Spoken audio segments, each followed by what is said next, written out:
Hello everyone, welcome back to our YouTube channel AR study classes. हम पढ़ रहे हैं जियो टेक्निकल इंजीनियरिंग। और प्रीवियस लेक्चर में हमने डिफरेंट टाइप के सॉइल के क्लासिफिकेशन देख लिए थे, जैसे इंडियन स्टैंडर्ड क्लासिफिकेशन आप में दिया है और हमने और भी क्लासिफिकेशन देखा था, ठीक। और डिफरेंट टाइप के डिफिनीशन देख लिए थे। आज आप देखेंगे, आपका सिर्फ आप सिलेबस में दो टॉपिक बचे। एक आपका soil structure and second clay mineralogy, clay minerals. ये दो टॉपिक बचे हैं, ठीक। तो आज के लेक्चर में ये कवर हो जाएगा और सेकंड लेक्चर से हम स्टार्ट करेंगे यूनिट नंबर 2, ठीक। PDF के लिए आप टेलीग्राम ज्वाइन कर लेना। मैं टेलीग्राम का पोस्ट में डाला हूँ स्कैनर, वहां से देख लेना। नहीं तो लिंक में भी दिया हूँ, वहां से आप टेलीग्राम ज्वाइन कर लेना, वहीं मैं नोट्स भेज दूंगा, ठीक। तो जितने लोग ज्वाइन करना तो लिख देना मैसेज में कि इसका नोट्स चाहिए, तो मैं भेज दूंगा, ठीक। चलो तो स्टार्ट करते हैं सॉइल स्ट्रक्चर को पहले, ठीक। चलिए तो हीडिंग डालिए structure of soil. Structure of soil, ठीक। अब स्ट्रक्चर ऑफ सॉइल क्या होता है? जैसे आपने कोई सॉइल मैश लिया, अब उसके अंदर हम देखते हैं कि जो पार्टिकल्स रहते हैं सॉइल के, उसका अरेंजमेंट कैसा है। वो कोर्स ग्रेन सॉइल है या फाइन ग्रेन सॉइल है, कैसा उसका अरेंजमेंट बन रहा है, वही हमारा क्या कहलाता है, स्ट्रक्चर ऑफ सॉइल, ठीक। तो डिफिनीशन आप लिखना चाहें तो ऐसे लिख सकते हैं, structure of soil, structure of soil define the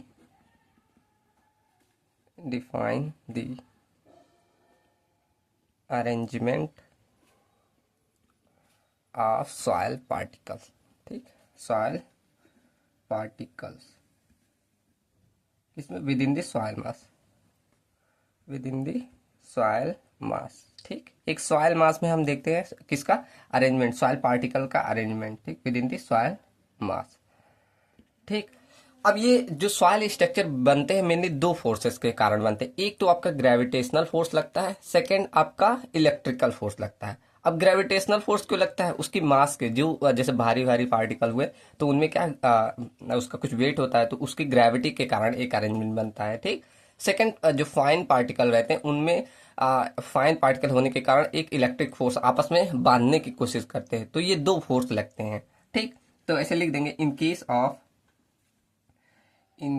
of structure of soil हमारे का दो फोर्स कंसीडर किए जाते हैं, टू फोर्सेस आर कंसीडर। अभी यही दो फोर्सेस के द्वारा हम डिफाइन करेंगे आगे। कौन? पहला तो हमारा आएगा, ए फोर्स आएगा क्या, ग्रेविटेशनल फोर्स, ग्रेविटेशनल फोर्स, ठीक। सेकेंड हमारा एक्ट करता है कौन सा, इलेक्ट्रिकल फोर्स, इलेक्ट्रिकल फोर्स,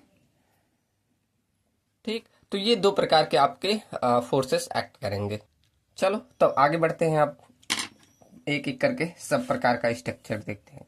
तो पहला, सबसे पहला आपका स्ट्रक्चर होता है कोर्स ग्रेन स्ट्रक्चर, या इसे सिंगल ग्रेन स्ट्रक्चर बोला जाता है। क्या मैंने बोला? पहला आप लिख सकते हैं इसे कोर्स ग्रेन स्ट्रक्चर,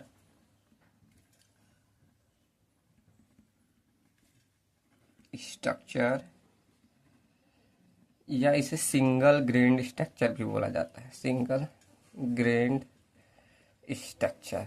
मतलब इसमें एक ही मतलब बड़े बड़े पार्टिकल रहेंगे, इसमें फाइन की मात्रा कुछ नहीं रहेगी। ये मेनली कब बनते हैं? जब आपका जो पार्टिकल की साइज हो जाती है वो ग्रेटर देन 20 माइक्रॉन रहे तब, ठीक। कब बनती है? जब ग्रेटर देन 20 माइक्रॉन के पार्टिकल रहे आपके किसी भी एक मास ले, सॉइल मास, उसमें जो पार्टिकल साइज हुआ वो 20 माइक्रॉन, चलो बड़े में लिख दे रहा हूँ, समझ आएगा कि ये जो आपका कोर्स ग्रेन स्ट्रक्चर या सिंगल ग्रेन स्ट्रक्चर बनता है, कब बनता है? जब आपका दिस टाइप ऑफ सॉइल बोल रहा हूँ, this type of structure is formed for particle size क्या, ग्रेटर देन 20 माइक्रॉन। अब मैंने वहां जब सॉइल पार्टिकल का डिस्ट्रीब्यूशन बताया था तो बताया था जब 20 माइक्रॉन से बड़े होते हैं तो कौन सा आपका कोर्स सिल्ट आता है, सैंड आता है, ग्रेवल आता है, और ऐसे बड़े बड़े पार्टिकल आएंगे ना। तो जो 20 माइक्रॉन से ऊपर वाले थे सब इसके एग्जाम्पल हो जाएंगे, ठीक। अब बताओ, मैंने बोला था जो अगर बड़े पार्टिकल है तो उनमें कौन सा फोर्स ऐड करेगा, ग्रेविटेशनल फोर्स। तो यहाँ लिख सकते हैं सेकेंड पॉइंट, कि इस टाइप में इन दिस टाइप ऑफ स्ट्रक्चर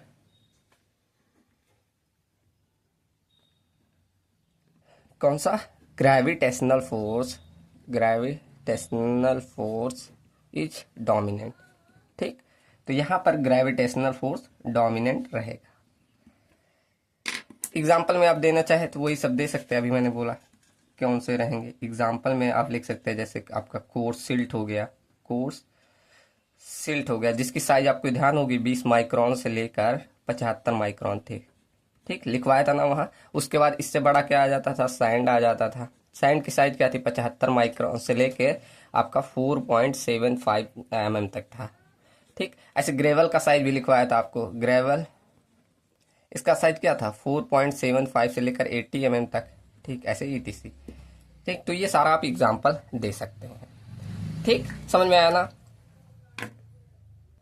अब ऐसी जो पार्टिकल्स होती हैं, मतलब ऐसा जब स्ट्रक्चर बनता है, अगर आप उसमें लोड को ऐसे अप्लाई किए ना, तो इसमें पार्टिकल टू पार्टिकल लोड को ट्रांसफर करेगी। जैसे देखो, ये मैंने मान लो स्ट्रक्चर का अरेंजमेंट बनाया और इसकी साइज बड़ी बड़ी है, 20 माइक्रोन से ज्यादा है, तो मतलब ऐसे बड़ी बड़ी पार्टिकल्स होंगे, ऐसे कुछ बड़े बड़े। ठीक, कुछ ऐसे ऐसे मान लो, ऐसे बना देना, अच्छे से फिगर बनाना आप लोग। तो कुछ ऐसे बड़े बड़े पार्टिकल्स इसमें मौजूद है। अब जब इस पे लोड आएगा, ऐसे मतलब मान लो लोड आएगा, तो इसमें जो ये बड़े बड़े पार्टिकल है, इन्हीं के थ्रू ऐसे लोड को ट्रांसफर किया जाएगा। ठीक, मतलब जब भी आप कोई एक्सटर्नल लोड अप्लाई करेंगे तो लोड का ट्रांसफर किस पे, पार्टिकल टू पार्टिकल के द्वारा होगा। ठीक, जिससे इसकी जो लोड बियरिंग कैपेसिटी होती है ये हाई होती है। ठीक, तो यहाँ लिखना चाहे तो लिख लें थर्ड पॉइंट की when external load are applied,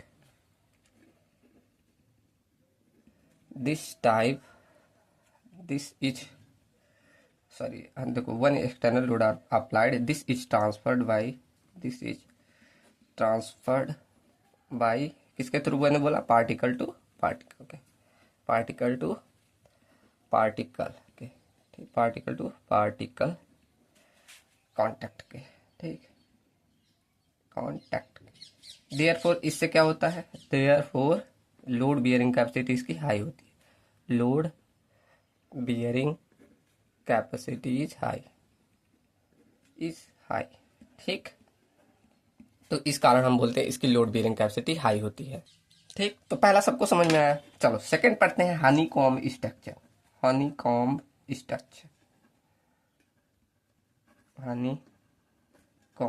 structure. अब इसका साइज जो होता है, अब यहाँ ऐसे पूरा लिखना है, दिस टाइप ऑफ स्ट्रक्चर ऐसे पूरा लिखना है। अब देखो, इसकी पार्टिकल की जो साइज होती है वो 2 माइक्रोन से लेकर 20 माइक्रोन तक होता है। ठीक, ऐसे मैं शॉर्ट में लिख दिया, पूरा ऐसे बड़े में लिखना कि this type of structure is form of the particle size 2 micron से लेकर 20 माइक्रोन तक होती है, तब ये स्ट्रक्चर फॉर्म होती है। समझ में आया ना कि ये कब फॉर्म होगी, जब पार्टिकल की साइज 2 माइक्रोन से लेकर 20 माइक्रोन के रेंज में होगी, तब हनीकॉम्ब स्ट्रक्चर बनता है। अब इसमें आप नोटिस करें, 2 माइक्रोन आपका छोटे छोटे पार्टिकल आ गए और 20 माइक्रोन आपका बड़े पार्टिकल आ गए। तो मतलब इसमें ये बड़े पार्टिकल से क्या, ग्रेविटेशनल फोर्स लगता है, छोटे पार्टिकल से क्या, इलेक्ट्रिकल फोर्स लगेगा। तो इसमें इलेक्ट्रिकल फोर्स और ग्रेविटेशनल फोर्स दोनों डोमिनेंट रहेंगे। ठीक, तो क्या लिखा इसमें, क्या लिखेंगे, in this type of structure, क्या, both gravitational and electrical both are dominant. ठीक, बोथ आर डोमिनेंट। ठीक, डोमिनेंट, तो इसमें दोनों फोर्सेस आपका डोमिनेंट रहेगा। अब बात आई कि ये हनीकॉम्ब होता क्या है और कैसे बनता है। अभी हनीकॉम्ब देखो, ऐसे कुछ ऐसे आप सर्च करेंगे गूगल पे ना, अभी मैंने इमेज नहीं लाया इसका, देखो ऐसे करके, ऐसे मधुमक्खी का जैसे छत्ता होता है ना, कुछ ऐसे ही बनता है, ऐसे ऐसे छोटे छोटे करके ऐसे कुछ बनता है। अब ऐसा क्यों अरेंजमेंट बनता है, ऐसे गोल गोल रहेगा पूरा, ऐसे ऐसे बड़ा सा, आप सर्च कर लीजिएगा आप लोग, मैं इमेज लाया नहीं हूँ। ठीक, तो ये रहा, ऐसे कुछ ऐसे करके बनेगा। अब ऐसा अरेंजमेंट क्यों बनता है, जो आपके बड़े बड़े पार्टिकल है वो मूव करने की कोशिश करेगा, लेकिन जो स्मॉलर पार्टिकल है वो क्या करेगा, एक दूसरे को होल्ड करने की कोशिश करेगा। इसलिए जो हमारा बनता है कुछ ऐसा स्ट्रक्चर बन जाता है। क्या मैंने बोला कि इन this type of structure, in this type of structure आपका क्या जो लार्ज पार्टिकल थे, लार्ज पार्टिकल्स वो क्या करेगी, मूव करने के, टेंस टू मूव, वो मूव करने की कोशिश करेगा अवे फ्रॉम ईच अदर। ठीक, वो एक दूसरे से दूर होने की कोशिश करेगा। लेकिन आपके जो स्मॉलर पार्टिकल है एंड स्मॉलर पार्टिकल वो क्या करेगी, will try to come to each other, will try to hold to each other, एक दूसरे को होल्ड करने की कोशिश करें, होल्ड देम। ठीक, होल्ड देम बैक। ठीक, समझ में आया ना कि जो बड़े पार्टिकल है वो एक दूसरे से मूव होने की कोशिश करेगा, लेकिन जो स्मॉलर पार्टिकल है वो एक दूसरे को होल्ड करने की कोशिश करेगा। इसीलिए हमारा जो अरेंजमेंट बनता है वो हमारा हनीकॉम्ब स्ट्रक्चर जैसा अरेंजमेंट बन जाता है। ठीक, and therefore honeycomb structure is formed, honeycomb structure is formed। ठीक, तो वहां से हमें honeycomb structure formed होते दिखता है। ठीक, अब इसका स्ट्रक्चर जब मैंने बनाया, देखो इसमें स्ट्रक्चर आप देख रहे हैं तो वाइड आपके काफी बड़े बड़े वाइड बनना है ना, तो इसमें वाइड ज्यादा होने के कारण इसमें परमेबिलिटी बहुत ज्यादा होती है। परमेबिलिटी क्या होती है, पानी का रिसाव, अभी आगे चैप्टर है परमेबिलिटी, आगे हम पढ़ेंगे। ठीक, पानी का रिसाव इसमें ज्यादा होगा। ऐसे समझिए जैसे छन्नी होती है ना, पानी का छन जाना, वैसे समझिए। अब इसमें देखो वाइड साइज कितने बड़े बड़े हैं, तो इसमें वाइड साइज बड़े है तो इसलिए हम बोल सकते हैं इसमें परमेबिलिटी काफी ज्यादा होती है। ठीक, तो ऐसे लिखेंगे, इन सच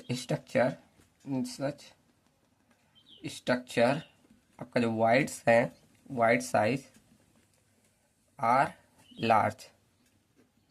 ठीक, इससे क्या होगा, एंड देयरफॉर परमेबिलिटी इसकी ज्यादा होती है, परमेबिलिटी इज मोर। ठीक, तो परमेबिलिटी इसकी ज्यादा होती है। अब आपको याद है कि मतलब इसका रेंज एग्जांपल क्या दे सकते हो हनीकॉम्ब के स्ट्रक्चर का। अब आपको पूरा वो अरेंजमेंट याद होना चाहिए, तो मैंने अगर लिखवाया था, ये ध्यान होगा आपको, मीडियम सिल्ट, उसकी साइज रेंज कितने लोग को ध्यान है, 10 माइक्रॉन से 20 माइक्रॉन बोला था, 10 माइक्रॉन से 20 माइक्रॉन इसी रेंज में आ रहा है। तो ये हो सकता है, ऐसे फाइन सिल्ट बोल सकते हो, फाइन सिल्ट इसका कितना था, 2 माइक्रॉन से लेकर 10 माइक्रॉन तक। ठीक, तो ये सारे एग्जाम्पल है, ऐसे एग्जाम्पल दे देना। ठीक, चलो अब सबसे इंपॉर्टेंट आपका शुरू होता है फ्लॉकुलेंट और डिस्पर्ज स्ट्रक्चर। ये आपके एग्जाम में पूछा जाता है, तो ध्यान से देखिएगा। ठीक, कौन सा मैंने बोला, डालिए एक साथ, पहले लिखो flocculent and disperse structure, flocculent and disperse structure. ये ध्यान से समझिएगा ना, ठीक, नहीं आएगा तो बताना। अब देखो ये फ्लॉकुलेंट और डिस्पर्ज दोनों अलग अलग है, लेकिन जो साइज रेंज है और इनका मतलब फॉर्मेशन होता है एक ही प्रकार से होता है, बस इसमें थोड़ा सा अंतर है, वो अलग से मैं लिखवा दूंगा। ठीक, देखो फ्लॉकुलेंट और डिस्पर्ज स्ट्रक्चर तब फॉर्म होते हैं जब आपकी particle size less than 2 micron हो जाएगा। कब, यहाँ लिख दो पार्टिकल साइज, अब ऐसे बड़े से लिखिएगा, मैं शॉर्ट में लिखा दे रहा हूँ, पार्टिकल जो साइज हो वो लेस देन 0.2 माइक्रॉन हो जाता है, तब हमारा क्या, ये फ्लॉकुलेंट और डिस्पर्ज स्ट्रक्चर बनता है। ठीक, तो आप बताओ जब इसमें महीन महीन मतलब छोटे छोटे पार्टिकल है तो कौन सा फोर्स डोमिनेंट होगा, इलेक्ट्रिकल फोर्स डोमिनेंट होगा, ग्रेविटेशन फोर्स इसमें कुछ महत्व ही नहीं रखेगा। ठीक, तो मतलब इसमें इलेक्ट्रिकल फोर्स और डोमिनेंट, ठीक, डोमिनेंट होते हैं। ठीक, समझ में आया ना, ये अभी दोनों का बात कर रहे हैं हम। तो इसका जो मतलब ये जो स्ट्रक्चर फॉर्म्ड होते हैं मेनली क्ले पार्टिकल या कोलाइडल पार्टिकल बोले, उसमें ही ये फॉर्म, क्ले पार्टिकल मतलब, कोलाइडल मतलब जो जैसे एकदम छोटे छोटे पार्टिकल हो, कोलाइडल बोला जाता है। जैसे दूध में जो पार्टिकल्स होते हैं बोला जाता है, उसको कोलाइडल बोला जाता है। ठीक, तो ये जो स्ट्रक्चर जो फ्लॉकुलेंट और डिस्पर्स फॉर्म होते हैं वो आपके क्ले पार्टिकल में हुए या कोलाइडल पार्टिकल उनमें फॉर्म होते हैं। ठीक, तो ऐसे लिख सकते हो दीज पार्टिकल, दीज स्ट्रक्चर लिखो, these structure are formed किसमें, इन क्ले पार्टिकल, इन क्ले पार्टिकल्स में और बोल दो कोलाइडल में, कोलाइडल पार्टिकल्स में। ठीक, तो इनमें ये फॉर्म होते हैं। ठीक, चलो अब एक एक करके पढ़ते हैं। फ्लॉकुलेंट स्ट्रक्चर कब बनेगा और डिस्पर्स कब बनेगा। ठीक, कब आपका फ्लॉकुलेंट बनेगा, फ्लॉकुलेंट स्ट्रक्चर ये कब बनेगा। ठीक, तो फ्लॉकुलेंट स्ट्रक्चर कब बनता है, जब देखो ऐसे कुछ अरेंजमेंट होता है इन लोग का, ये ऐसे अरेंजमेंट हो फ्लॉकुलेंट का, ऐसे फेस टू फेस एज, ऐसे एज पे ऐसे एक दूसरे से ऐसे कनेक्ट होते हैं। आप फ्लॉकुलेंट अभी सर्च करेंगे गूगल पे तो इमेज आ जाएगा, कुछ ऐसे ऐसे करके, ऐसे कुछ टेढ़ा मेढ़ा करके ऐसे कनेक्ट होता है। ठीक, तो ऐसे सीधा ही रहता है, सीधा लाइन, तो इसे बोला जाता है एज, एज, और इसे बोला जाता है इसको भी किनारे को एज बोला जाएगा। ठीक, और ये जो होता है इसे बोला जाता है फेस। तो यहाँ किनारों पे पॉजिटिव आपका फोर्स लगता है और यहाँ किनारों पे निगेटिव चार्ज होता है। ठीक, निगेटिव, नेगेटिव। तो जब इनका मतलब जो अट्रैक्टिव नेट इलेक्ट्रिकल फोर्स होता है वो अट्रैक्टिव होता है, मतलब एक दूसरे को अट्रैक्ट करते हैं, किसके द्वारा, या तो ये एज टू फेस के द्वारा या फेस टू एज के द्वारा। ठीक, समझ में आया ना। देखो इसको क्या बोले, एज, अब ऐसे एज के द्वारा इसमें फेस में कनेक्ट हो जाए, ऐसे इसका देखो ऐसे सीधे रहेगा ये, ऐसे एज और फेस कनेक्ट हो जाए, या फेस एज ऐसे कनेक्ट हो जाए आपस में, तब ये बनते हैं कौन सा, फ्लॉकुलेंट स्ट्रक्चर। ठीक, तो पहला मैंने बोला कि अगर नेट फोर्स अट्रैक्टिव रहे तब हमारा कौन सा अरेंजमेंट बनता है, फ्लॉकुलेंट। ठीक, तो लिखो when when the net electrical force is attractive. ठीक, तब हमारा कौन सा अरेंजमेंट बनता है, then the flocculent structure is form.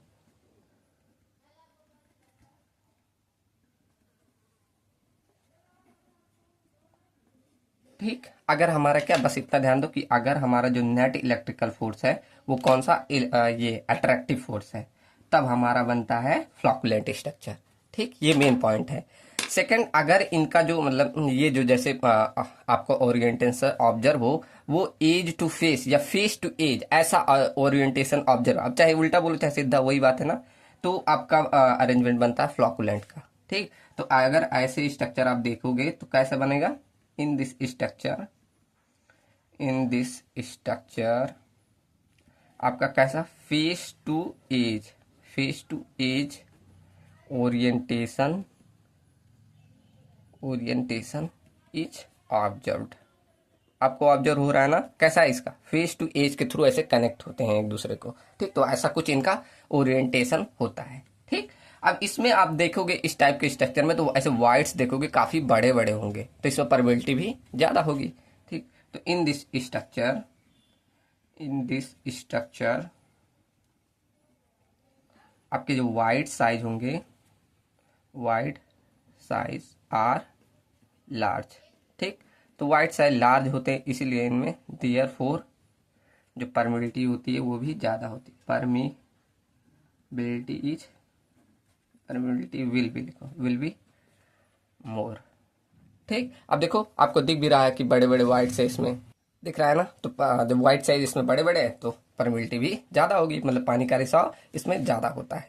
ठीक, अब देखो ये जो फ्लॉकुलेंट स्ट्रक्चर होते हैं वो ब्रिटल मटेरियल की तरह बिहेव करते हैं। ब्रिटल मतलब समझ रहे हैं आप, ऐसे स्ट्रेन का देखते हैं तो ऐसे कुछ थोड़ा सा फोर्स लगा है उसके बाद स्ट्रेन होना बंद हो जाता है। ठीक, तो flocculent structure as a brittle material की तरह बिहेव करते हैं, सिमिलर बोल सकते हो, एज अ बोल सकते हो। ठीक, तो कौन सा पॉइंट हुआ, डी, कि आपका जो flocculent structure is similar to किसका, ब्रिटल मटेरियल के, similar to brittle materials behaviour. ठीक, तो जैसा आपका ब्रिटल मटेरियल का बिहेवियर होता है वैसा ही फ्लॉकुलेंट का बिहेवियर होता है। ठीक, चलो अब अगला बढ़ते हैं हम डिस्पर्ज स्ट्रक्चर पे। कौन सा हेडिंग डालिए, डिस्पर्ज स्ट्रक्चर।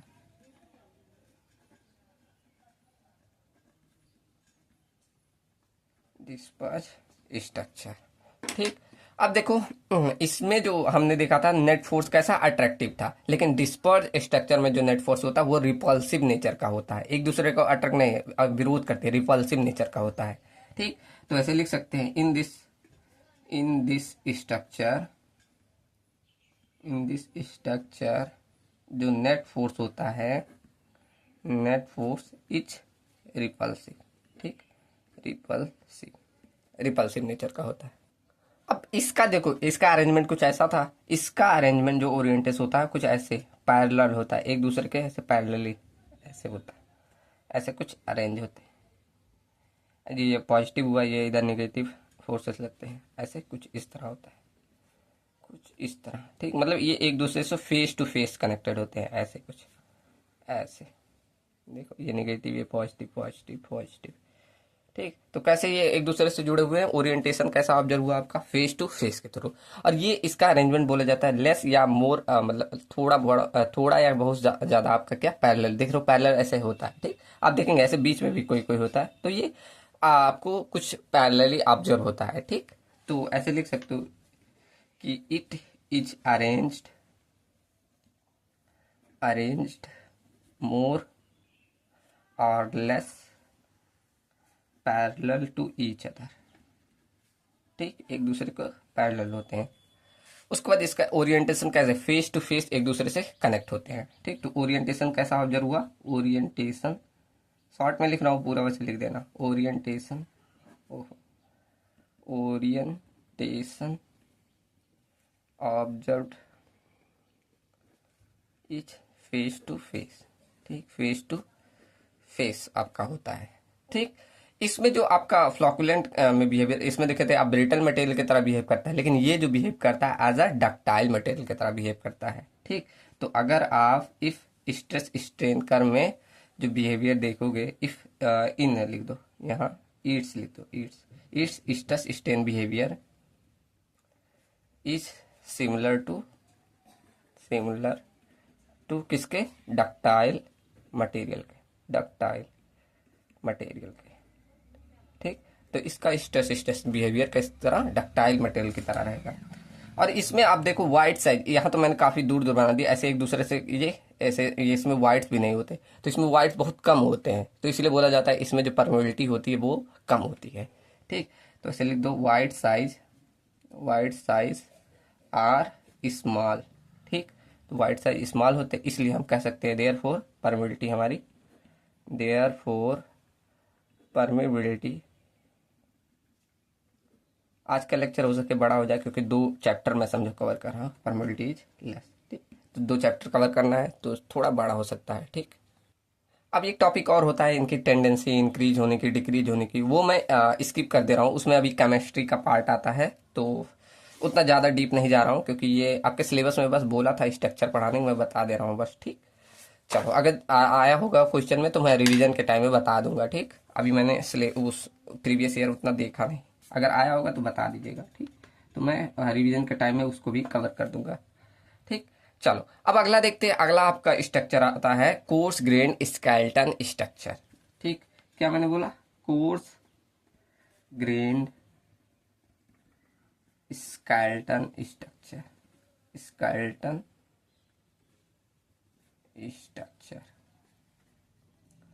अब इसमें क्या होता है, आप कोई सॉइल मास लिए, ऐसे सॉइल मास लिए, अब इसमें दोनों पार्टिकल हैं, आपके कोर्स भी हैं, आपके ऐसे देखो बड़े बड़े पार्टिकल्स भी हैं, ऐसे बड़े बड़े पार्टिकल्स भी हैं, ऐसे कुछ बड़े बड़े पार्टिकल्स भी हैं।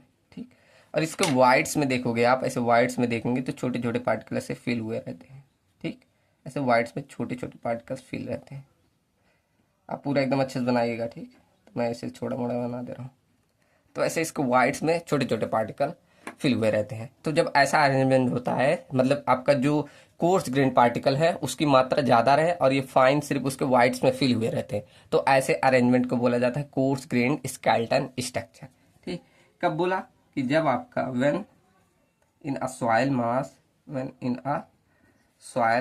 मास परसेंटेज ऑफ कोर्स ग्रेन, अब ये शॉर्ट में लिख दे रहा हूँ। ठीक, coarse grain particles is more than the fine grained particles के।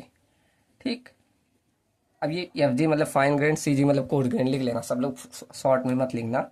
तो क्या बोला मैंने, one in a soil mass percentage of coarse grain particles is more, किसके कंपेयर में, then the fine grain particles के। तब आपका बोला जाता है देन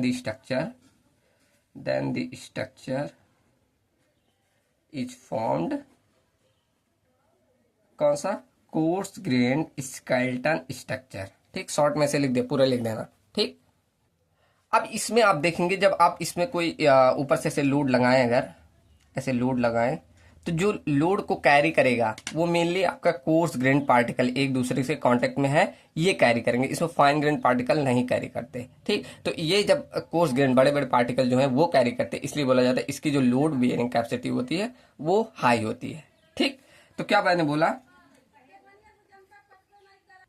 क्या बोला हमने कि व्हेन एक्सटर्नल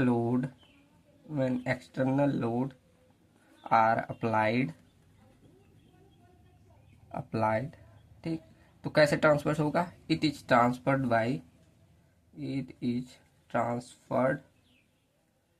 बाय कांटेक्ट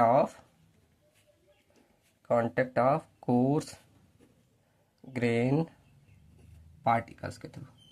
ठीक, आपके कोर्स ग्रेन पार्टिकल्स के थ्रू लोड का ट्रांसफर होगा, इसलिए हम बोल सकते हैं देयरफॉर जो लोड बियरिंग कैपेसिटी होती है, load bearing capacity is high. ठीक, तो इसकी लोड बियरिंग कैपेसिटी हाई होती है।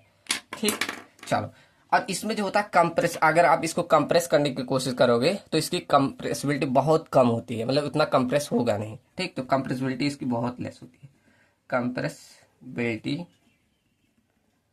Is less. ठीक, अब अगला आपका आता है कोहेसिव मैट्रिक्स।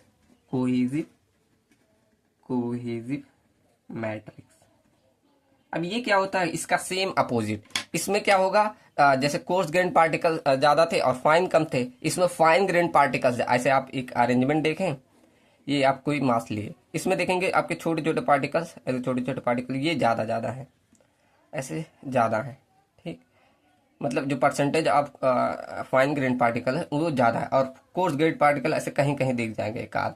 ठीक, तो ऐसे बोल सकते हैं कि जब आपका व्हेन परसेंटेज ऑफ क्या आपके fine grain particles is more, ठीक, देन दी कोर्स ग्रेन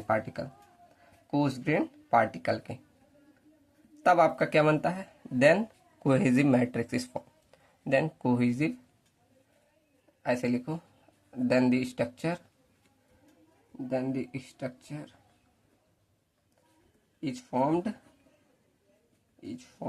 कौन सा, कोहेसिव मैट्रिक्स। ठीक, तब वहां पर कोहेसिव मैट्रिक्स फॉर्म होता है। ठीक, अब देखो ऐसे स्ट्रक्चर में अब जब आप एक्सटर्नल लोड लगाओगे तो कौन वियर करेगा, यही फाइन ग्रेन पार्टिकल वियर करेगा। तो जो फाइन ग्रेन पार्टिकल है तो इसका स्ट्रेंथ उतना मजबूत थोड़ी माना जाता है, तो इसके लिए इसे बोला जाता है इसकी लोड बियरिंग कैपेसिटी क्या होती है, ये कम होती है। ठीक, तो ऐसे लिख सकते हो external load applied is taken up by किसके द्वारा, फाइन ग्रेन पार्टिकल्स के थ्रू। ठीक, तो इसलिए बोला जाता है देयरफॉर इसकी लोड बियरिंग कैपेसिटी जो होती है, load bearing capacity is less. ठीक, इज लेस होती है। अब इसको आप जब कंप्रेस करेंगे तो इसमें काफी ज्यादा कंप्रेसिबिलिटी आपकी होती है, जो फाइन पार्टिकल्स होते हैं ये कंप्रेस काफी ज्यादा होते हैं। ठीक, तो इसलिए बोला जाता है कंप्रेसिबिलिटी इस प्रकार के स्ट्रक्चर में ज्यादा होती है, कंप्रेसिबिलिटी इज मोर। ठीक, तो इसमें कंप्रेसिबिलिटी ज्यादा होगी। ठीक, चलो, तो यहाँ हमने कवर कर लिया पूरा स्ट्रक्चर ऑफ सॉइल कैसा होता है। बस एक छोटा सा टॉपिक हमने स्किप किया कि कैसे ये फ्लॉकुलेंट और डिस्पर्स का कैसे इंक्रीज होता है, कैसे डिक्रीज होता है, मतलब इसका स्ट्रक्चर। ठीक, तो अगर पूछा गया हो क्वांटम में आप देख कर बताइए तो मैं रिवीजन के टाइम पे ऐड कर दूंगा। ठीक, चलो, तो ये हमारा कवर हुआ। अब सेकेंड टॉपिक मैंने बोला था, सेकेंड चैप्टर डालना हो या टॉपिक आप लिख सकते हैं, क्ले मिनरल्स या क्ले मिनरोलॉजी बोला जाता है इस चैप्टर को, क्ले मिनरोलॉजी आप इस पूरे चैप्टर को बोल सकते हैं।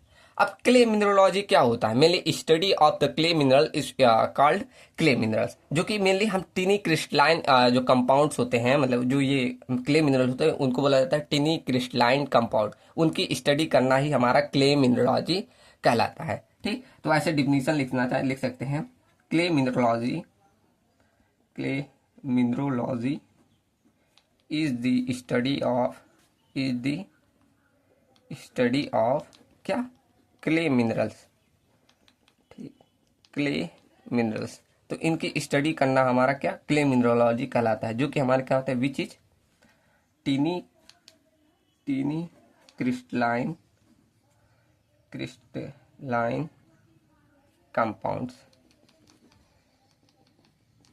ठीक, जो कि छोटे छोटे क्रिस्टलाइन कंपाउंड होते हैं। ठीक, अब जो क्ले मिनरल्स है ये मेनली 3 ग्रुप पाए जाते हैं। एक आपका kaolin group, second illite group and third हमने मॉन्ट मोरिलोनाइट ग्रुप। ये 3 मॉन्ट मोरिलोनाइट पढ़ा था पहले से, 2 आपके लिए नया नाम है। ठीक, तो आपका जो ये ग्रुप होता है 3 ग्रुप में आपके क्ले मिनरल्स होते हैं। ठीक, तो ऐसे लिख सकते हैं 3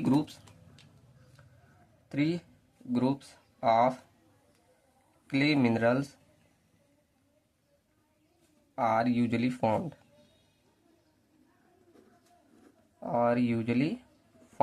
कौन कौन सा ग्रुप? पहला ग्रुप बनता है आपका क्योलाइन ग्रुप, वो डबल एल लिख दिया, क्योलाइन ग्रुप। सेकंड ग्रुप बनता है आपका इलाइट ग्रुप, ठीक, अब जो ये आपका क्योलाइन ग्रुप होता है ये 2 पार्ट में बना होता है। एक आपका क्योलाइट बोला जाता है, एक को हेलोसाइट। ठीक, तो इससे लिख दूं, ये दो पार्ट में होता है। कौन सा? एक आपका होता है क्योलोनाइट, सेकंड होता है हेलोसाइट, ये 2 पार्ट में होता है। ठीक, तो कौन कौन सा क्योलोनाइट ग्रुप को 2 पार्ट में? क्योलोनाइट एंड हेलोसाइट। एंड बी आपके मैंने लिखा इलाइट ग्रुप, एंड सी आपका होता है मॉन्ट मोरिलोनाइट ग्रुप। ठीक, ये 3 ग्रुप होते हैं जिनका आपका क्ले मिनरल्स बनते हैं। ये जो मिनरल्स होते हैं मेनली बनते हैं हाइड्रस एल्यूमिनो सिलिकेट, इनके द्वारा ये बनते हैं। तो नोट में ऐसे लिख सकते हो, ये जो मिनरल्स होते हैं नोट में ऐसे लिख दो। अब ये कैसे? अभी जब फॉर्मूला लिखूंगा सबका तब मालूम हो जाएगा कि ये जो मिनरल्स होते हैं, दीज मिनरल्स आर क्या? Hydrous alumino silicate. ठीक, ये सिलिकेट्स है। तो ये जो मिनरल्स होते हैं वो हाइड्रस एल्यूमिनो सिलिकेट होते हैं। अब ऐसा क्यों? देखो, जब केमिकल फॉर्मूला इनका लिखूं अगर मैं, इस चारों का देखो,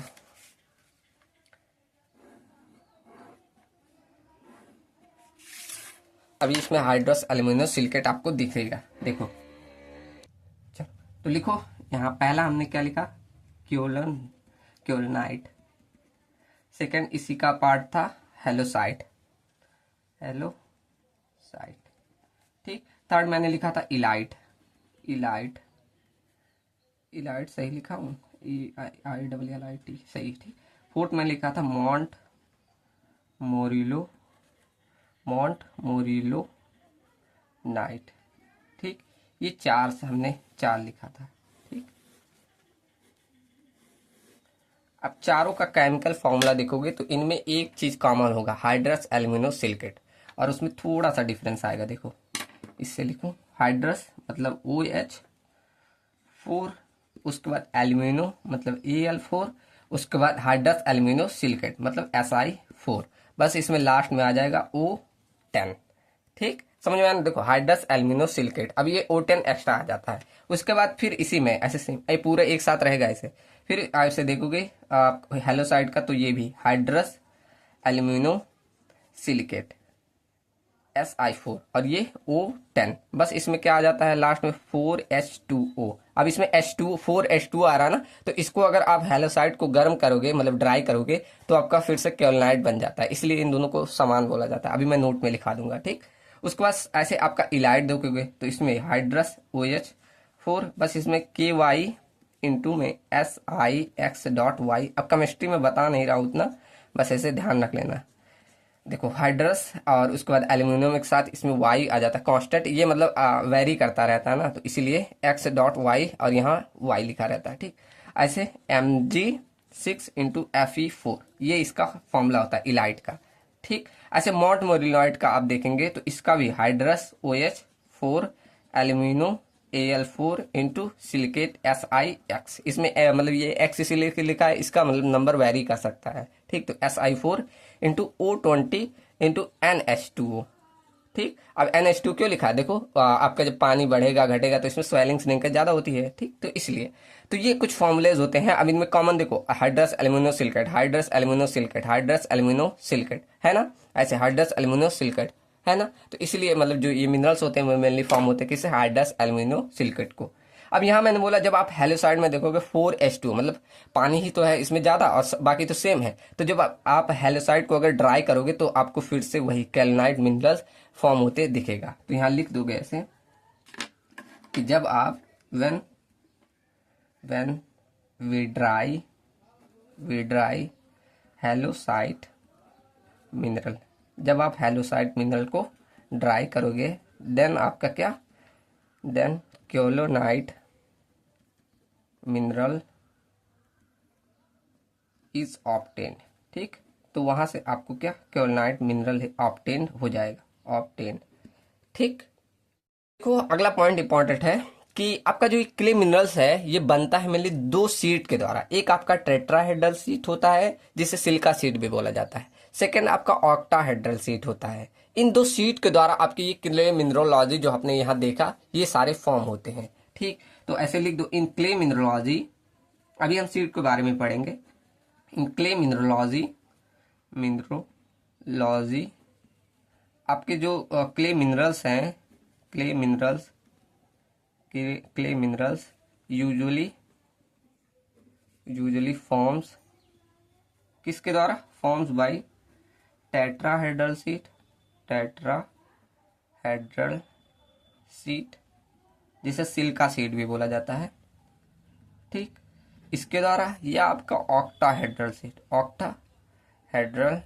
सीट, इनके द्वारा ये फॉर्म होता है। कौन सा, ये सारे मिनरल्स कैल्नाइट, हैलोसाइट, इलाइट, मॉन्ट मिनरलाइट, ये सारे मिनरल्स आपके मेनली ये दो सीट टेट्राहेड्रल सीट और ऑक्टाहेड्रल सीट, इनके द्वारा ये बनते हैं। ठीक, चलो तो सबसे पहले समझते हैं टेट्राहेड्रल सीट क्या है। पहला हेडिंग डालो, टेट्राहेड्रल सीट। ठीक, तो टेट्राहेड्रल सीट का कुछ अरेंजमेंट जो होता है वो ट्रैपाजॉइडल की तरह से होता है। इनमें जो ऐसे कुछ ट्रैपाजॉइडल रहेगा और ऐसे आप ऊपर देखेंगे तो एक ऑक्सीजन का एलिमेंट रहेगा और जो सेंटर में रहता है, अब इसे सिलिका सीट बोला जाता है ना, सिलिका सीट, तो जो सेंटर में रहता है वो सिलिका रहता है Si4। ठीक, ऐसे सिलिका रहता है और इसके नीचे ऐसे 3 ऑक्सीजन लगे होते हैं, 1 2 3। तो कुछ ऐसे टेट्राहेड्रल की तरह ये अरेंजमेंट बनता है, देखो 1 2 3।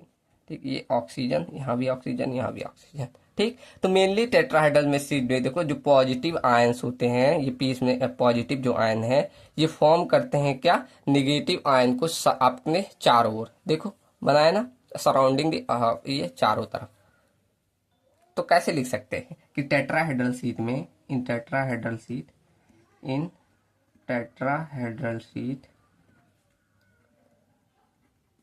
ज्योमेट्री, इन टेट्राहेड्रल सीट ज्योमेट्री जो पॉजिटिव आयन, अब ये सिलिका देखो पॉजिटिव होता है, ये O2 ऐसे निगेटिव होता है ना, O2 निगेटिव। अब केमिस्ट्री आप लोग को ध्यान हो तो O2 पे निगेटिव चार्ज आता है। तो टेट्राहेड्रल सीट में जो पॉजिटिव आयन होते हैं, पॉजिटिव चार्ज आयंस, वो कहाँ पर होता है, फॉर्म्स द सेंट्रल एटम। ठीक, और जो नेगेटिव होते हैं एंड नेगेटिव चार्ज आयंस कहाँ पर होते, सराउंड्स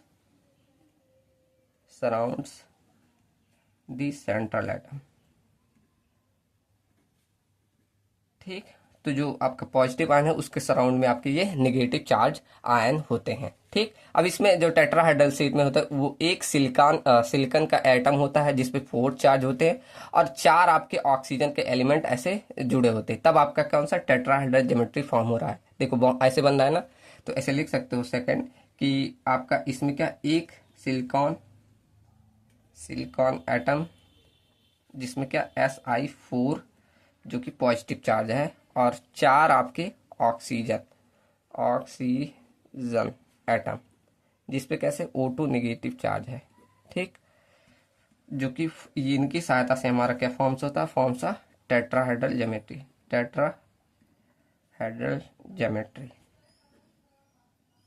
ठीक, ज्योमेट्री। अब एक एक पॉइंट नहीं लिखा रहा हूँ कि जो बेस में होता है वो एक आपका ऑक्सीजन होता है और नीचे आपका जो होता है मतलब अपेक्स पे आपका एक होता है और बेस में 3 ऑक्सीजन एलिमेंट होता है, ये लिख देना। ठीक, और ऐसे पॉइंट लिख देना। अब इसका जो शेप होता है ये अभी इंपॉर्टेंट है कि मतलब सिंबल टेट्राहेड्रल का सिंबल जो होता है ऐसे ट्रापाजॉइडल की तरह होता है, ये इंपॉर्टेंट है। ठीक, तो ऐसे लिख दो सिंबल ऑफ टेट्राहेड्रल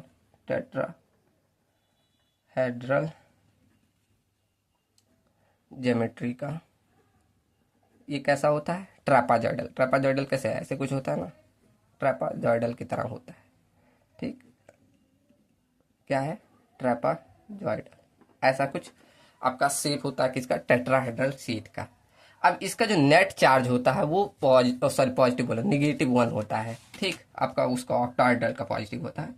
तो टेट्राहेड्रल का ऐसे डायरेक्ट लिख दे रहा हूँ, नेट चार्ज इसका कितना होता है। अब इसको निकाला जाता है, मैं कैलकुलेट करके नहीं बता रहा हूँ, अभी लॉन्ग हो जाएगा ज़्यादा। ठीक, तो नेट चार्ज इसका कितना होता है, -1 होता है। ठीक, तो इतने सारे पॉइंट आपके लिए काफ़ी है, उतना नहीं पूछा जाता ये, लेकिन अभी ये कैल्विनाइट हाइड्रोक्साइड इन सब में ये काम आएगा इसलिए ये बताया। ठीक, अब अगला देखो, अगला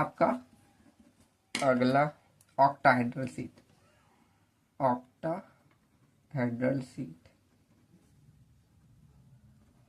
अब इसमें ऑक्टाहेड्रल शीट में आपका जो सेंट्रल एटम होता है, जैसे इसमें देखे थे इसमें सिलिकॉन था, लेकिन इसमें आपका सेंट्रल एटम आपका चाहे एल्यूमिनियम हो सकता है, मैग्नीशियम हो सकता है, आयरन हो सकता है, तो ये सारे आपके सेंट्रल एटम हो सकते हैं, तो इसलिए इनके अलग अलग नाम भी आ जाता है। ठीक, तो ऐसे लिख दो कि ऑक्टाहेड्रल शीट में अब ऑक्टाहेड्रल का शेप बना लेना, मैं बना नहीं पाऊंगा, अगर इमेज आपको चाहिए होगा तो गूगल कर लेना, octahedral sheet arrangement in clay mineralogy आ जाएगा। ठीक, तो ऑक्टाहेड्रल शीट में जो आपका ऑक्टाहेड्रल शीट में जो कंसिस्ट ऑफ क्या, एल्यूमिनियम +3 या मैग्नीशियम, आयरन, ठीक, ये सब सारे एज अ सेंट्रल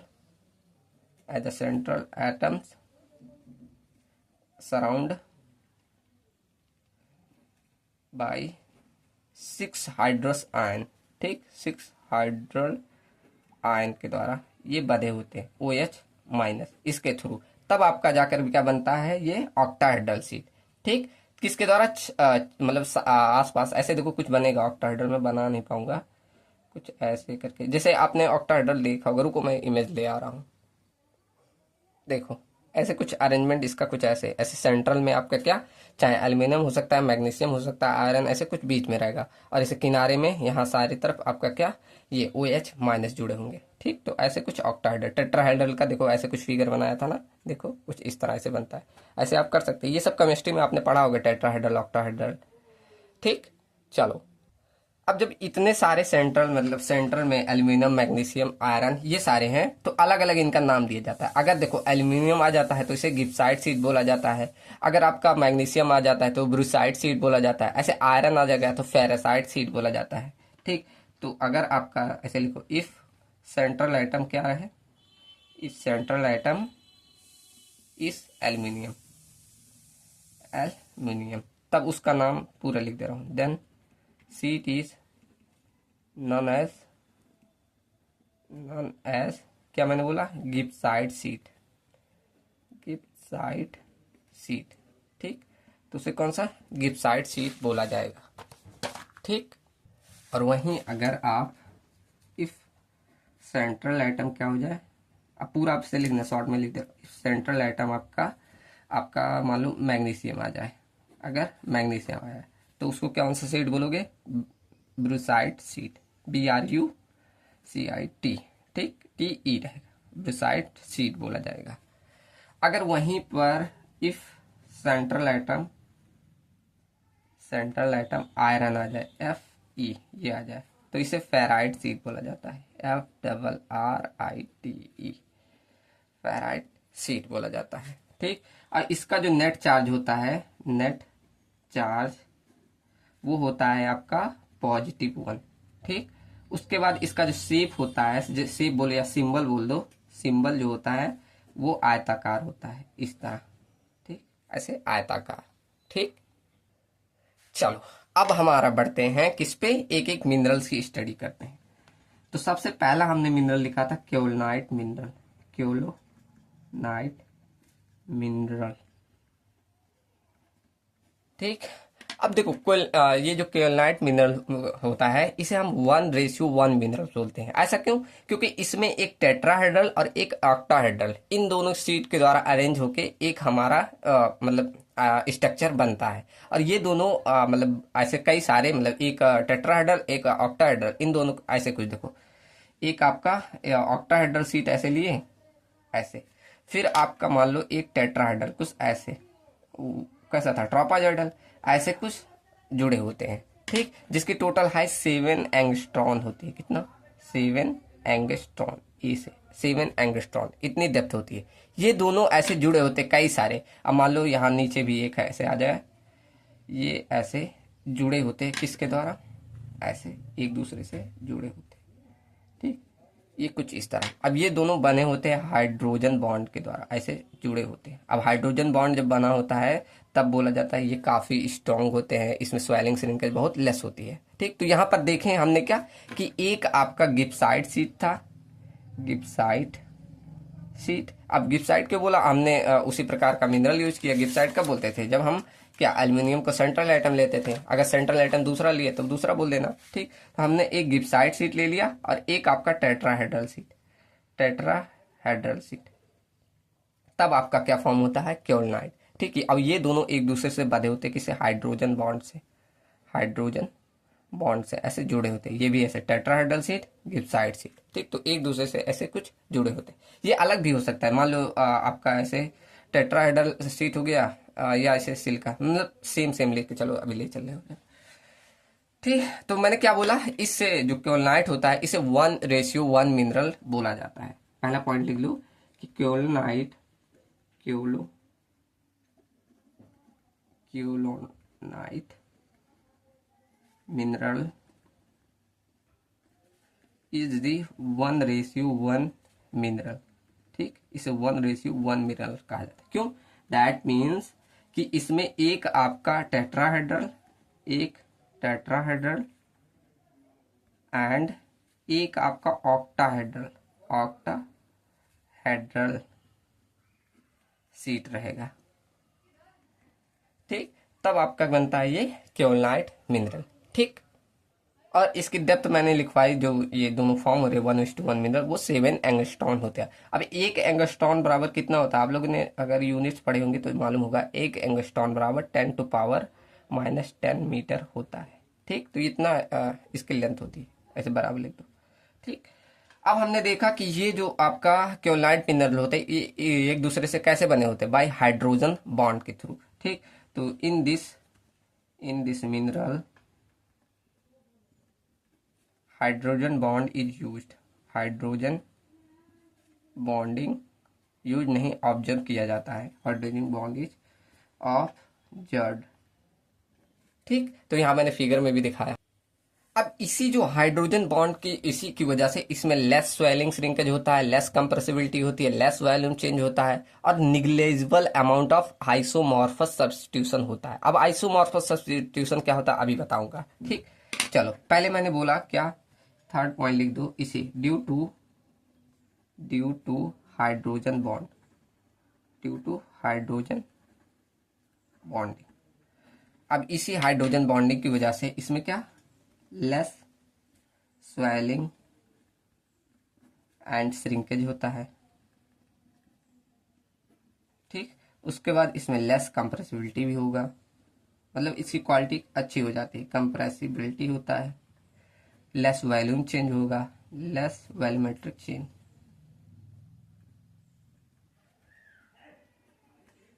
ओहो चेंज अच्छा से लिखना, चेंज, ठीक। उसके बाद इसमें नेग्लेजिबल अमाउंट ऑफ आइसोमॉर्फस होता है, नेग्लेजिबल,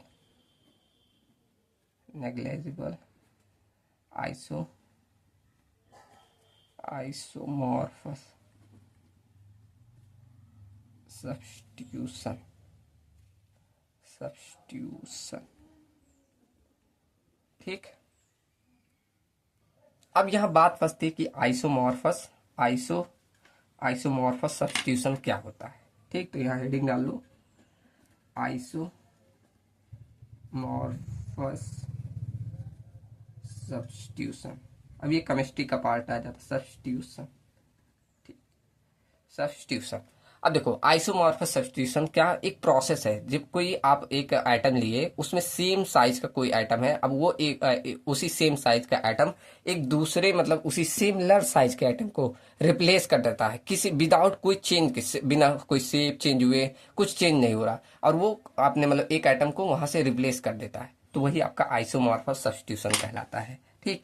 क्या मैंने बोला, अभी एक बार और समझा दूंगा, ये केमिस्ट्री का पार्ट आ जाता है। आप लोगों ने केमिस्ट्री में ये डिफिनीशन पढ़ा होगा, अगर ध्यान से पढ़ा होगा, ठीक। तो आइसोमॉर्फस सब्स्टिट्यूशन क्या है, the process where one atom inside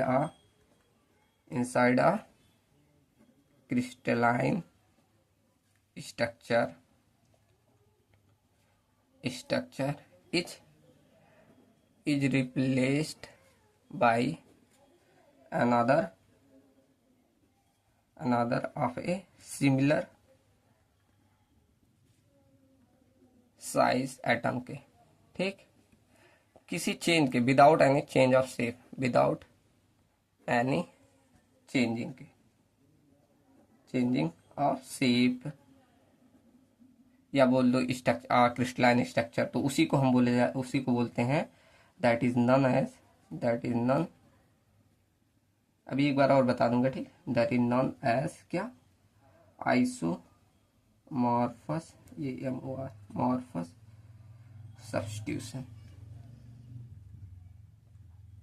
ठीक। अब क्या बोला, ये एक ऐसा प्रोसेस है कि किसी एटम मतलब क्रिस्टलाइन स्ट्रक्चर के अंदर कोई दूसरा हमारा एटम्स जो कि सेम साइज का है, वो उसको रिप्लेस कर देता है, मतलब वहां से हटा देता है, विदाउट चेंज एनी शेप, कोई शेप में चेंज, शेप है, without any change of shape, that is known as a isomorphous substitution, ठीक। मतलब एक सिमिलर साइज का एटम दूसरे सिमिलर साइज के एटम से उसी स्ट्रक्चर से हटा दे रहा है उसको, तो उसी को बोलते हैं आइसोमॉर्फस सब्स्टिट्यूशन, ठीक। चलो अब इसके एक नोट पॉइंट लिख सकते हो, कि नोट पॉइंट 1-2 है, लिख लो कि इसकी जो प्लास्टिसिटी इंडेक्स IP की वैल्यू होती है, ऐसे लिख दो, प्लास्टिसिटी इंडेक्स जो होता है वो इसका होता है 15, ठीक। और कोई बोले इसका स्पेसिफिक सरफेस कितना होता है, ये डायरेक्ट वैल्यू है, स्पेसिफिक सरफेस जो होता है ये भी 15 मीटर स्क्वायर पर ग्राम होता है, ठीक। तो इतना होता है, और भी होता है, जैसे इसका जो थिकनेस वैरी करता है, थिकनेस वैरीज बिटवीन कहाँ से 50 से लेकर 2000 है नैनोमीटर तक, इतना तक आपका इसका थिकनेस वैरी कर सकता है, ठीक।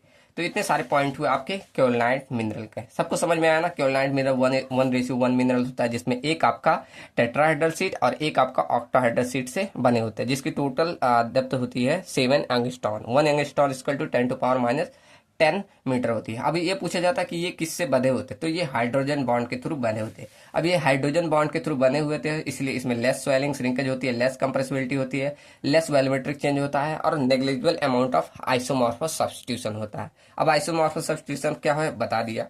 प्लास्टिसिटी इंडेक्स इसका 15 होता है, स्पेसिफिक सरफेस इसमें 15 मीटर स्क्वायर पर ग्राम होता है। थिकनेस जो वैरी करता है वो 50 से लेकर 2000 नैनोमीटर तक होता है, ठीक।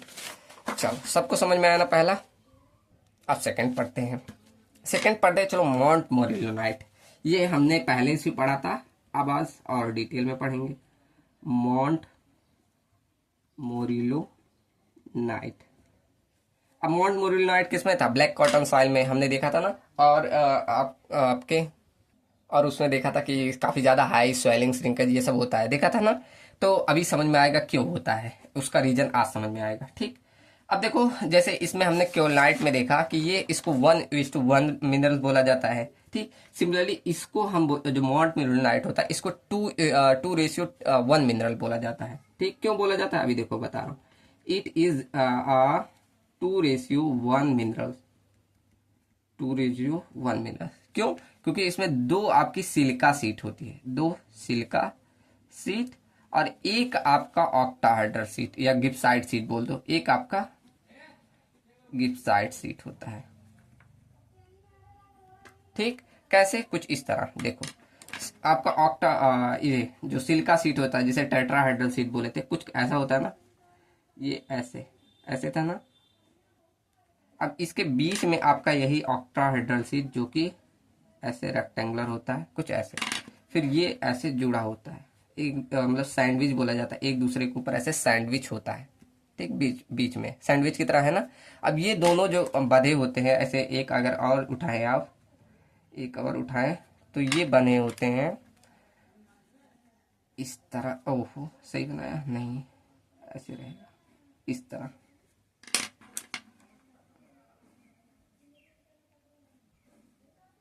अच्छे से बनाइएगा स्केल से। ठीक, मेरा टेढ़ा बन जा रहा है। तो इसमें ये सीट को क्या मैंने बोला था? Tetrahedral, tetrahedral. एंड इसको बोला हमने गिब्साइड सीट, गिब्साइड या ऑक्टाहेड्रल जो बोलना है बोल दो, टेट्राहेड्रल, टेट्राहेड्रल। ठीक, सेम ऐसे ये टेट्राहेड्रल, ये गिब्साइड, ये आपका टेट्राहेड्रल। तो कुछ ऐसे ये जुड़े होते हैं। अब ये जो बंधे होते हैं एक दूसरे के, इसकी बॉन्डिंग जो होती है इसको बोला जाता है वीक वाटर बॉन्ड से, या इसे वंडर वॉल्स फोर्स के द्वारा ये जुड़े होते हैं। ठीक, किसके बोला मैंने? वीक वाटर बॉन्ड से या आपका वंडर वेंडर वॉल्स फोर्स के थ्रू। ठीक, इसके थ्रू बने होते हैं। अब ये इसके जो आपका वीक बॉन्डिंग है इसके कारण इसी में high swelling, high shrinkage, high volumetric change, high compressibility इसी के कारण आती है। जो बॉन्डिंग होता है इसका, ये वीक वाटर बॉन्ड के थ्रू जो बना होता है इसी के कारण। ठीक, अब इसका अरेंजमेंट कैसे देखा कि इसमें जो आपका एक गिब्साइड जो होता है वो सैंडविच हो रहा है, सैंडविच की तरह है ना, सैंडविच है किसके बीच में? दो टेट्राहेड्रल सीट में। ठीक, तो ऐसे लिख दो इसका अरेंजमेंट जो होता है। इन दिस अरेंजमेंट, समझ में आ रहा है ना सबको? नहीं आएगा तो बताना, मैं आप मेरे पर्सनल नंबर पे मैसेज कर सकते हैं, मैंने दिया है सब, मैं डाउट सबका क्लियर कर देता हूँ। ठीक, चलो इन दिस इस अरेंजमेंट क्या में क्या है? जो गिब्साइड सीट है, gibbsite sheet each sandwich between two आपके सिल्का सीट बोल दो या टेट्राहेड्रल सीट, सिल्का सीट। ठीक, तो दो सिल्का सीट के बीच में ये सैंडविच होता है, मतलब बधा होता है ऐसे बोल सकते हो। ठीक, चलो अब इसका जो बॉन्डिंग होता है वो किसके? वीक वाटर बॉन्ड के थ्रू या इसे वंडरवॉल फोर्स के थ्रू ये बधे होते हैं। ठीक, तो इन दिस मिनरल आपका वाटर बॉन्ड्स और वीक वंडर वॉल्स फोर्सेस के थ्रू ऑब्जर्व किया जाता है और ऑब्जर्व। ठीक, चलो अब इसी के कारण ड्यू टू वीक बॉन्डिंग के नाते ही आपका क्या इसमें high swelling and shrinkage observe होता है। ठीक, अब सबको क्लियर हो गया होगा क्यों इसमें high swelling and shrinkage observe हो रहा था। और इसमें हाई कंप्रेसिबिलिटी देखने को मिलेगी, हाई कंप्रेसिबिलिटी देखने को मिलेगी। और इसमें आपका हाई वॉल्यूमेट्रिक चेंज देखने को मिलेगा, हाई वॉल्यूमेट्रिक चेंज देखने को मिलेगा। ठीक, अब यहाँ मैंने ये नहीं लिखा कि इसकी जो डेप्थ होती है वो 10 एंगस्ट्रॉन होती है, 10 एंगस्ट्रॉन होती है। ठीक, इसका जो डेप्थ होता है अब इस मिनरल में जो आपका मॉन्ट मोरिलोनाइट मिनरल होता है, इसमें आइसोमॉर्फस सब्स्टिट्यूशन बहुत ज़्यादा होता है। ठीक, तो लिख सकते हो इन मॉन्ट मोरिलोनाइट, इन मॉन्ट मोरिलोनाइट मिनरल जो आइसोमॉर्फस मॉर्फस सब्स्टिट्यूशन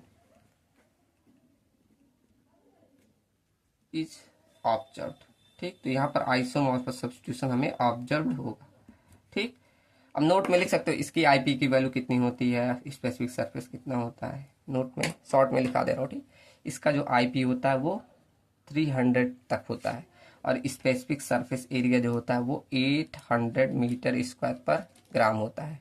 ठीक, इसके जो पार्टिकल साइज होते हैं वो बहुत स्मॉल होते हैं। ठीक, इसका एग्जांपल आप देना चाहे तो दे सकते हैं वही black cotton soil, black cotton soil. ठीक, इसका भी आप एग्जांपल देना चाहे तो दे सकते हैं। एग्जांपल में इसका आप दे दें चाइना क्ले जो होता है, इसका एग्जांपल है चाइना क्ले। ठीक, ये इसका एग्जांपल है। ठीक, चलो, तो ये हमारा हुआ मॉन्ट मोरिलोनाइट। अब हम बढ़ते हैं इलाइट। चलो अगला हेडिंग डालो, इलाइट। अब इलाइट जो मिनरल होता है वो सेम आपके मॉन्ट मोरिलोनाइट के थ्रू होता है, लेकिन इसका जो बॉन्डिंग होता है वो पोटेशियम बॉन्ड के थ्रू बना होता है। ठीक, क्या मैंने बोला, इलाइट, इलाइट मिनरल। ठीक, इसका जो भी मिनरल होता है 2:1 होता है। चलो लिख दे रहा हूँ पूरा कि it is similar to, it is similar to montmorillonite mineral, montmorillonite mineral. मतलब दैट मीन्स 2:1 का मिनरल इसमें भी होगा, मिनरल होगा। मतलब जैसा उसका शेप बना था, कैसे, एक आपका ऐसे टेट्राहेड्रल शीट, फिर एक आपका ऑक्टाहेड्रल शीट, फिर इसमें एक ऐसे टेट्राहेड्रल शीट, ऐसे अरेंजमेंट था। ठीक, उसके बाद फिर ये ऐसे कैसे जुड़ा था, कुछ ऐसे। अब इसमें अंतर क्या आ जाता है कि ये जो बॉन्डिंग होती है इसकी, ये पोटेशियम बॉन्ड के थ्रू ऐसे बंधा होता है। ये जो बॉन्डिंग होती है इसकी वो पोटेशियम बॉन्ड K+, इसके थ्रू ये बंधा होता है। ठीक, इसकी बॉन्डिंग किसके, पोटेशियम बॉन्ड के थ्रू बना होता है। इसलिए इसकी जो प्रॉपर्टी होती है वो सबके इंटरमीडिएट, मतलब बीचों बीच आती है, ना आपका इलाइट के ना मॉन्ट मोरिलोनाइट, इनके सबके बीच में आता है सब प्रॉपर्टी इसकी। ठीक, तो इसमें 2:1 में मतलब वही दो आपका ये टेट्राहेड्रल शीट, एक आपका ऑक्टाहेड्रल शीट, ये लिखवाने की जरूरत नहीं है। ठीक, अब इसमें जो आइसोमॉर्फस सब्स्टिट्यूशन होता है ना, ये मतलब न ज्यादा होगा न कम, एकदम बीच में, लगभग अप्रोक्सीमेट 20% होता है। ठीक, तो ये भी लिख सकते हैं इन दिस मिनरल जो substantial amount of isomorphous substantial मतलब अच्छा खासा। ठीक, substantial amount of isomorphous substitution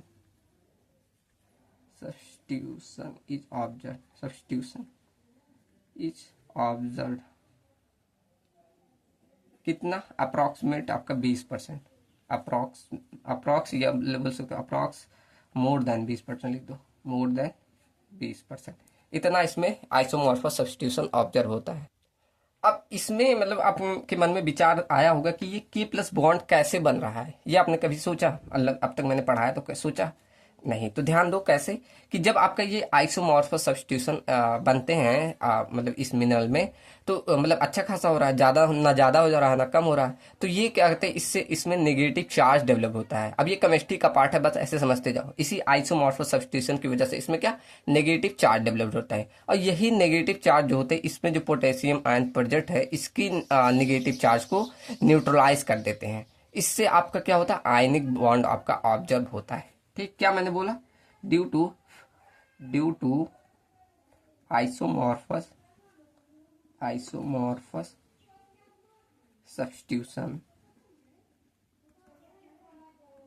आपके क्या हो रहा है, नेगेटिव चार्ज गेट्स डेवलप। ठीक, नेगेटिव चार्ज डेवलप्ड हो जाते हैं, और ये क्या नेगेटिव चार्ज क्या करेंगे, एंड टू न्यूट्रलाइज करेंगे, neutralize the negative charge, the negative charge किसका, K प्लस पोटेशियम आयन के, ठीक, ये हमारे प्रेजेंट होते हैं, इज प्रेजेंट, ठीक। इससे क्या होता है, एंड आयनिक बॉन्ड हमारा फॉर्म होता है, आयनिक बॉन्डिंग इज ऑब्जर्व, तो वहां हमें आयनिक बॉन्ड ऑब्जर्व होते दिखेगा, ठीक। अब ये जो आयनिक बॉन्ड होते हैं, मतलब K प्लस जो आयनिक बॉन्ड बन रहा है, ये हमारा कमजोर होता है हाइड्रोजन बॉन्ड से, लेकिन स्ट्रांग होता है किसके, वीक वाटर बॉन्ड से, मतलब उसे मोनोमोलराइड से, ठीक। तो this K plus ionic bond एक बार सब लोग खुद से पढ़िएगा, ठीक, नहीं तो सबके ऊपर से मुझे लगता है जा रहा होगा। दिस K प्लस जो आयनिक बॉन्ड होता है, ये वीकर होता है देन हाइड्रोजन बॉन्ड से, हाइड्रोजन बॉन्ड मतलब जो इलाइट वाला पढ़ा था उससे ये वीकर होता है, लेकिन ये मजबूत होता है किससे, बट स्ट्रोंगर देन किसके, वीक वाटर बॉन्ड के, ठीक, उससे ये मतलब मजबूत होता है किसे, वीक वाटर बॉन्ड के। अब इसका भी आप लिखना चाहें तो नोट पॉइंट में लिख सकते हैं। इसकी जो IP की वैल्यू होती है वो आपकी 30 होती है, ओहो 30, और स्पेसिफिक सरफेस एरिया जो होता है 80 मीटर स्क्वायर पर ग्राम होता है, ठीक। और इसका जो साइज वेरी करता है, मतलब थिकनेस जो वेरी करता है, वो 30 नैनोमीटर के अप्रॉक्सीमेट वेरी करता है, ठीक। तो total thickness varies between 30 nanometre, ठीक। चलिए, तो आज हमने यहाँ अपनी पहली यूनिट नंबर फर्स्ट खत्म कर ली। अब स्टार्ट करेंगे हम अगला यूनिट नंबर सेकंड, ठीक। अब हम, अगर आपको वन शॉट चाहिए होगा तो मैं वन शॉट में जब लाऊंगा आपके एग्जाम टाइम पे, तो मेनली जो प्रीवियस ईयर क्वेश्चन आए हैं वो, और आपके न्यूमेरिकल है, मैंने देखो न्यूमेरिकल कराया नहीं है ज़्यादा, तो जो न्यूमेरिकल है उसको कराऊंगा, ठीक। तो ये दो चीज़ें मैं वन शॉट में कवर करा दूंगा, उसकी टेंशन मत लेना, जल्द ही ले आऊँगा, ठीक। चलो, तो मिलते हैं नेक्स्ट वीडियो में आपकी यूनिट नंबर सेकंड से साथ। चलिए, thank you and thanks for watching, और एक बार सब लोग रिवीजन जरूर करना, ठीक। चलिए।